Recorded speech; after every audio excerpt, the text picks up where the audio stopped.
బోర్గడ్డ గురించి, ఆర్జీబీ గురించి. ఒకటి వింటున్నారా? సుమారు 2 గంటల సేపు వినండి. 2 గంటల సేపు నేను చెప్పినప్పుడు నా ఇంటర్వ్యూలో 2 గంటల సేపు సుదీర్ఘంగా జగన్మోహన్ రెడ్డి గారు ఏం చెప్పారు అన్నది నేను చెప్పాను. జగన్ యుద్ధానికి సిద్ధమయ్యారు, కౌన్సిల్లో వైసీపీ తాడో పేడో తేల్చుకుంటుంది. ఇంకేంటండి? మీరు వెళ్ళారా శాసనసభకి? ఏమైనా చెప్పడానికి వెళ్ళారా మీరు? ఏముంది? కాదండి, ఏమున్నదని చెప్పాలా? శాసనసభకి వెళ్ళి మీరు మాట్లాడితే ప్రభుత్వం ఏమైనా తప్పులు చేసిందని చెబితే అది ఎవరన్నా పెడతారు. అది కాదు, నేను కూర్చుని మాట్లాడతానంటే ఏం పెడతారు? ఏదో వెళ్తేనే కదండి ఇచ్చారో లేదో అని. అది రజనీ గారు మీరు చదువుకున్న ఆవిడ, ఒక్క విషయం ఏంటండి, మీరు చదువుకున్న ఆవిడ ఈ రకంగా మాట్లాడకూడదు.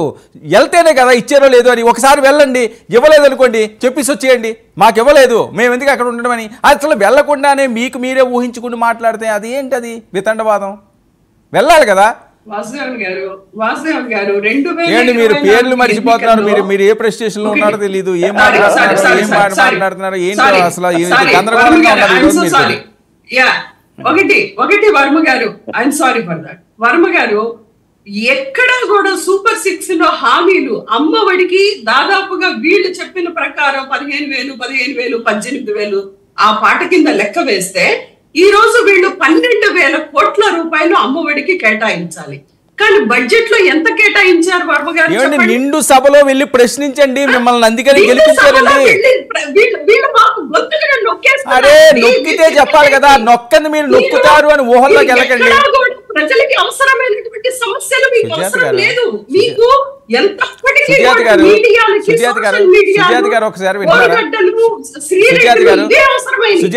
సుజాత గారు ఒక విషయం వింటున్నారా? మీకు అవకాశం వస్తుందో లేదో వెళ్తేనే కదా తెలిసింది. ఇంక దాన్ని ఎందుకు అలాగ ఆర్గ్యూ చేస్తారు?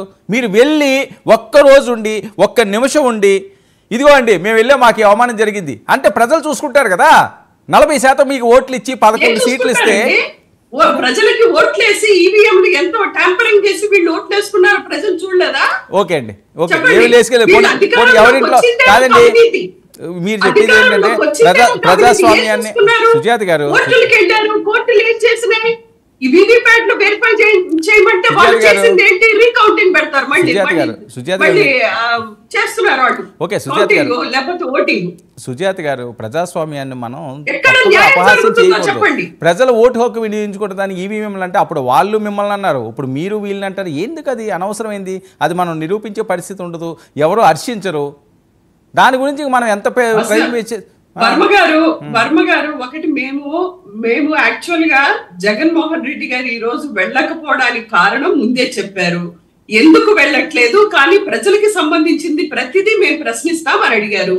ఈ రోజు జగన్మోహన్ రెడ్డి గారు అసెంబ్లీకి వెళ్ళినా వెళ్ళకపోయినా సూపర్ 6 లో ఉన్న కేటాయింపులు ఎక్కడున్నాయి?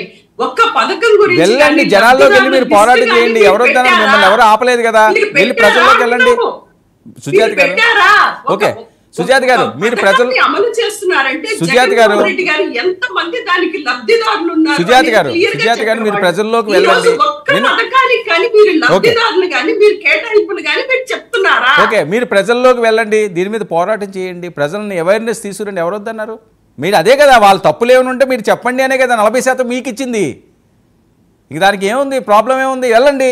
40% మీకు ఓటు శాతం ఇవ్వడం అంటే చిన్న శాతం కాదండి, అది చాలా హై ప్రయారిటీ ఇచ్చారు. సీట్లు ఎన్ని వచ్చినాయి అన్నది కాదు, మీరే చెప్తుంటారు కదా 40% వచ్చిందని.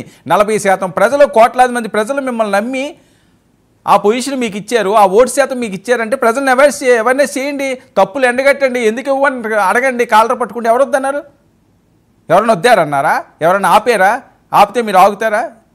వెళ్ళండి. వర్మ గారు, మేము ప్రజలకి చెప్పాల్సిన నిజాలు మేము ఖచ్చితంగా చెప్తాము. జగన్మోహన్ రెడ్డి గారు ఈ రోజు 2 గంటలు ప్రెస్ మీట్ పెట్టింది అందుకే. మీరు 14 లక్షల కోట్లు జగన్మోహన్ రెడ్డి గారు అప్పులు తెచ్చారు అంటే ఎంత సవివరంగా, ఎంత అబద్ధాన్ని ఒక ఆర్గనైజ్డ్ క్రైమ్ లాగా వీళ్ళు తీసుకెళ్లారు అనేది గడిచినటువంటి 5 సంవత్సరాల్లో గానీ శ్రీలంక అయిపోతుందని 5 నెలలు గడవక ముందే 5,000 కోట్ల రూపాయలు ఈ రోజు తీసుకొచ్చి ఒక్క పథకాన్ని కూడా అమలు చేయలేదు చంద్రబాబు నాయుడు గారు. ఓకే సుజాత గారు, ఏంటి భవిష్యత్ కార్యాచరణ ఏంటి? వాళ్ళు సూపర్ 6 మీద మీ పోరాటమా ఇంకా రేపటి నుంచి?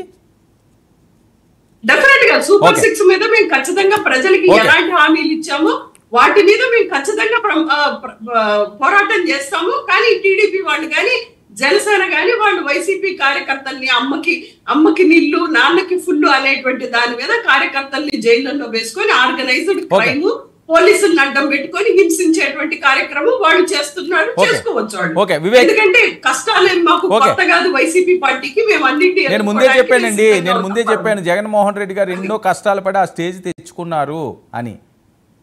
నేను ఎవరికి వంత పాడను, నేను ఆయన చెప్పి ఎన్నోసార్లు నేను అనట్లేదండి, వ్యక్తిగతంగా నేను మిమ్మల్ని అనట్లేదు. మెయిన్ స్ట్రీమ్ మీడియా గొంతు నొక్కేస్తుంది కాబట్టి ఈ రోజు సోషల్ మీడియా పరంగా మేము ఖచ్చితంగా ముందుకు తీసుకెళ్లేటువంటి ప్రయత్నం మేము చేస్తాం. రైట్. ఓకే వివేక్,